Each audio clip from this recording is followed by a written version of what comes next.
સુરત મનપા ચૂંટણી અંગે આપે સુરતના 75 ઉમેદવારોનું લિસ્ટ જાહેર કર્યું છે। સુરત મનપા ચૂંટણીએ આપે સુરતના 75 ઉમેદવારોનું લિસ્ટ જાહેર કર્યું છે। સુરત મહાનગરપાલિકા ચૂંટણીની પહેલી યાદી જાહેર કરાઈ છે। સુરતમાં આપ ભાજપના ભ્રષ્ટાચારી શાસન સામે એક મજબૂત વિકલ્પ બનીને ઉભરી આવ્યું છે। મનોજ સોરઠિયાએ જણાવ્યું છે કે સુરતમાં આપ ઉમેદવારોનું ભવ્ય વિજય થશે। તેમણે જણાવ્યું કે સુરત પહેલી મહાનગરપાલિકા હશે જ્યાં આપના મેયર બનશે।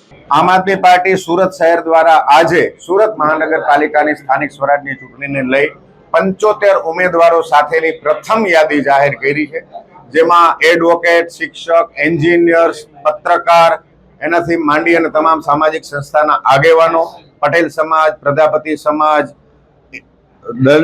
આદિવાસી સમાજમાંથી, મહારાષ્ટ્રીયન સમાજમાંથી, બ્રાહ્મણ સમાજમાંથી, રાજસ્થાની સમાજમાંથી અલગ અલગ ક્ષેત્રના અલગ અલગ સક્ષમ, સંનિષ્ઠ અને ક્રાંતિકારી લોકોને આમ આદમી પાર્ટીએ ઉમેદવાર તરીકે પસંદ કર્યા છે। જે રીતે સુરત શહેરની જનતા આમ આદમી પાર્ટી તરફ એક આશાભરી નજરે જોઈ રહી છે, જેવી અમને આશા છે એવા સક્ષમ અને સંનિષ્ઠ મજબૂત ઉમેદવારો આમ આદમી પાર્ટીએ આપ્યા છે।